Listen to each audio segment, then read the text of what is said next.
Hello നമസ്കാരം. ഇതിങ്ങനെയാണ് എന്ന് ഞങ്ങളുടെ യൂട്യൂബ് ചാനലിലേക്ക് എല്ലാവർക്കും സ്വാഗതം. കഴിഞ്ഞ വീഡിയോയ്ക്ക് നിങ്ങൾ ഞങ്ങൾക്കെന്ന സപ്പോർട്ടിന് നന്ദി. അപ്പോൾ ഞങ്ങൾ ഇന്നിവിടെ ഒരു പുതുപുത്തൻ ആശയമായിട്ടാണ് നിങ്ങളുടെ മുന്നിൽ നിൽക്കുന്നത്.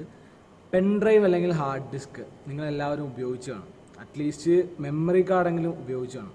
അപ്പോൾ അതിൻ്റെ പ്രത്യേകത എന്താണെന്ന് ഇപ്പോൾ ഒരു 16 GB പെൻഡ്രൈവ് നിങ്ങൾ എടുത്താൽ ആ 16 GB നിങ്ങൾക്ക് ഉപയോഗിക്കാൻ പറ്റില്ല. ഏകദേശം ഒരു 14 GB 14.5 GB ഓളം മെമ്മറി മാത്രമേ നമുക്ക് ഉപയോഗിക്കാൻ പറ്റൂ. ഇത് തന്നെയാണ് മെമ്മറി കാർഡിൻ്റെ കേസിൽ സംഭവിക്കുന്നത്. അപ്പോൾ അതെന്താണ് കാരണം എന്നാണ് നമ്മൾ ഈ വീഡിയോയിലൂടെ നോക്കുന്നത്.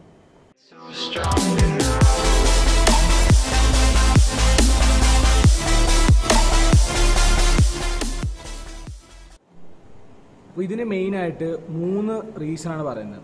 അതിൽ ഒന്നാമത്തെ റീസൺ നിങ്ങൾ ഉപയോഗിക്കുന്ന ഓപ്പറേറ്റിംഗ് സിസ്റ്റമാണ്. അതായത് പല ഓപ്പറേറ്റിംഗ് സിസ്റ്റവും ഈ ഡിസ്കിനെ പല തരത്തിലാണ് ട്രീറ്റ് ചെയ്യുന്നത്. ഇപ്പോൾ സപ്പോസ് നിങ്ങൾ വിൻഡോസിൻ്റെ ഓപ്പറേറ്റിംഗ് സിസ്റ്റമാണ് ഉപയോഗിക്കുന്നത് വയ്ക്കുക, അത് ഒരു രീതിയിലും, അതേപോലെ ഇപ്പോൾ ലിനക്സിൻ്റെ ഓപ്പറേറ്റിംഗ് സിസ്റ്റം ആണെങ്കിൽ അത് വേറൊരു രീതിയിലും ആയിരിക്കും ഈ ഡിസ്കിനെ കൈകാര്യം ചെയ്യുന്നത്.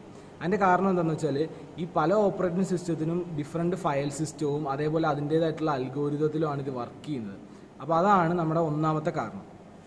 ഇനി രണ്ടാമത്തെ കാരണം, ഈ രണ്ടാമത്തെ കാരണത്തിന് നമ്മൾ സിസ്റ്റം റിസർവ്ഡ് മെമ്മറി എന്ന് പറയും. പെൻഡ്രൈവിലൊക്കെ ഉള്ളൊരു സംഭവമാണ്. എന്താണെന്ന് വെച്ചാൽ നമ്മുടെ പെൻഡ്രൈവിൻ്റെ ഒരു സെക്ഷൻ നമ്മുടെ ഡാറ്റ അലോക്കേഷനും രണ്ടാമത്തെ സെക്ഷൻ സിസ്റ്റം ഫയലിനും വേണ്ടിയിട്ടാണ്. ഡാറ്റ അലോക്കേഷൻ സിസ്റ്റം ഫയൽ എന്നൊക്കെ എടുത്ത് നിങ്ങൾക്ക് കൺഫ്യൂഷൻ അടിക്കണം. സംഭവം എന്താണെന്ന് വെച്ചാൽ ഈ സിസ്റ്റം ഫയലിലുള്ള ഫയലുകൾ നമ്മുടെ പെൻഡ്രൈവ് വർക്ക് ചെയ്യാൻ വേണ്ടി ആവശ്യമായിട്ടുള്ള ഫയലുകളാണ്. സാധാരണ നമ്മുടെ പെൻഡ്രൈവിലെ ഫോർമാറ്റ് എന്ന് പറഞ്ഞാൽ NTFS ഫോർമാറ്റിലാണ് ഉപയോഗിക്കുന്നത്, എന്ന് വെച്ചാൽ ന്യൂ ടെക്നോളജി ഫയൽ സിസ്റ്റം. അപ്പോൾ ഇതിന് കുറച്ച് സ്പേസ് ആവശ്യമാണ്. ഇതാണ് നമ്മുടെ പെൻഡ്രൈവിലായാലും മെമ്മറി കാർഡിലായാലും സ്പേസ് കുറയാൻ മെയിൻ ആയിട്ടുള്ള കാരണം. അപ്പോൾ നമ്മുടെ പെൻഡ്രൈവിൽ പ്രിന്റ് ചെയ്തിരിക്കുന്ന മെമ്മറിയും നമ്മുടെ കമ്പ്യൂട്ടറിൽ ഡിസ്പ്ലേ ചെയ്ത മെമ്മറിയും വ്യത്യസ്തമായിട്ട് കാണാനുള്ള അടുത്ത കാരണം എന്താണെന്ന് നോക്കാം. അതെന്താണെന്ന് വെച്ചാൽ നമ്മുടെ പെൻഡ്രൈവ് ഉണ്ടാക്കുന്ന കമ്പനീസിൻ്റെ കാൽക്കുലേഷനിലുള്ളൊരു പ്രശ്നമാണ്. എന്താണെന്ന് വെച്ചാൽ നമ്മുടെ കമ്പ്യൂട്ടർ വർക്ക് ചെയ്യുന്നത് ബേസ് 2 നമ്പർ സിസ്റ്റം അഥവാ ബൈനറി നമ്പർ സിസ്റ്റത്തിലാണ്, അതായത് 1010. അപ്പോൾ ബൈനറി നമ്പർ സിസ്റ്റത്തിൽ എടുത്താൽ ഒരു MB എന്ന് പറയുന്നത് 10,48,576 ബൈറ്റാണ്. പക്ഷേ നമ്മുടെ പെൻഡ്രൈവ് മാനുഫാക്ചറേഴ്സ്, അതായത് സാൻഡിസ്കോ സാംസങ്ങോ, അതെന്തായാലും അവർ വർക്ക് ചെയ്യുന്നത് എന്താണെന്ന് വെച്ചാൽ ബേസ് 10 നമ്പർ സിസ്റ്റത്തിലാണ്, അഥവാ ഡെസിമൽ നമ്പർ സിസ്റ്റത്തിലാണ്. ഡെസിമൽ നമ്പർ സിസ്റ്റം വരുമ്പോഴത്തേക്കും ഒരു NB എന്ന് പറയുന്നത് 10 ലക്ഷത്തോളം ബൈറ്റാണ്. അതായത് ഓരോ GBക്കും 70 MB ഡിഫറൻസ് വരുന്നുണ്ട്. ഇത് ശരിക്കും കമ്പനീസ് ഒരു ഡിസ്ക്ലെയിമറായിട്ട് കാണിക്കുന്നുണ്ട്. അങ്ങനെ ഓരോ GBക്കും 70 MB വരുമ്പോഴത്തേക്കും ലാസ്റ്റ് നമ്മൾ ഒരുമിച്ചെടുക്കുമ്പോഴത്തേക്കും ഒരു വലിയൊരു ഡിഫറൻസ് ഫിഗറിൽ വരുന്നു. അപ്പോൾ ശരിക്കും പറഞ്ഞാൽ കമ്പനീസ് നമ്മളെ പറ്റിക്കുന്നതല്ല, it's just a part of calculation.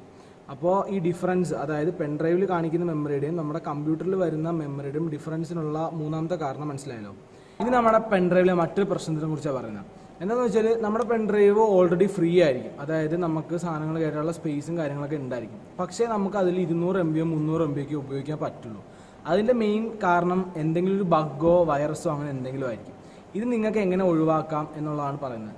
അതെന്താണെന്ന് വെച്ചാൽ നിങ്ങൾ ആ പെൻഡ്രൈവ് നിങ്ങളുടെ കമ്പ്യൂട്ടറിൽ കുത്തിയതിന് ശേഷം കമ്പ്യൂട്ടർ ഓപ്പൺ ആക്കി Windows+R അമർത്തുക. അപ്പോൾ നിങ്ങൾക്കൊരു ബോക്സ് വരും. ആ വരുന്ന ബോക്സിൽ നിങ്ങൾ എന്ത് ചെയ്യുക, ഡിസ്ക് mgmt.msc എന്ന് ടൈപ്പ് ചെയ്യുക. അപ്പോഴത്തേക്ക് നിങ്ങൾക്ക് ഡിസ്ക് മാനേജ്മെൻറ്റ് ഓപ്പൺ ആയിട്ട് വരും. എന്നിട്ട് ഇതിൽ നിങ്ങളുടെ പെൻഡ്രൈവിൻ്റെ അവിടെ റൈറ്റ് ക്ലിക്ക് ചെയ്യുക, എന്നിട്ട് ഡിലീറ്റ് വോളിയം കൊടുക്കുക. ഇപ്പോൾ എന്താണെന്ന് വെച്ചാൽ നിങ്ങളുടെ ഡാറ്റയ്ക്ക് അലോക്കേഷൻ ആയിട്ടുള്ള സ്പേസ്, ആ വോളിയം ഡിലീറ്റ് ആയി. ഇനി ആ സ്ഥലം ഫ്രീ ആയതിനു ശേഷം ഇനി നിങ്ങൾ ഇപ്പോൾ നിങ്ങൾ ഫ്രീ ആക്കിയ സ്പേസിൽ ഒന്നിന്ന് റൈറ്റ് ക്ലിക്ക് ചെയ്തതിന് ശേഷം ക്രിയേറ്റ് വോളിയം എന്ന് കൊടുക്കുക. അതിനുശേഷം ഫയൽ സിസ്റ്റം സെലക്ട് ചെയ്തതിന് ശേഷം ഫോർമാറ്റ് ചെയ്യുക. ഇനി നിങ്ങൾക്ക് നിങ്ങളുടെ പെൻഡ്രൈവ് പഴയ പോലെ ഉപയോഗിക്കാൻ പറ്റുന്നതാണ്. ഞങ്ങളുടെ ഇന്നത്തെ വീഡിയോയിലെ കണ്ടന്റ് നിങ്ങൾക്ക് എല്ലാവർക്കും ഇഷ്ടപ്പെട്ടു എന്ന് വിചാരിക്കുന്നു. ടെക്നോളജി ലോകത്തെ പുതുപുത്തൻ വിശേഷങ്ങളുമായി അടുത്ത വീഡിയോയിൽ ഞങ്ങൾ കാണാം. അപ്പോൾ ഞങ്ങളുടെ വീഡിയോ ഇഷ്ടപ്പെട്ടെങ്കിൽ ലൈക്ക് ചെയ്യുക, ഷെയർ ചെയ്യുക, സപ്പോർട്ട് ചെയ്യുക. Thank you.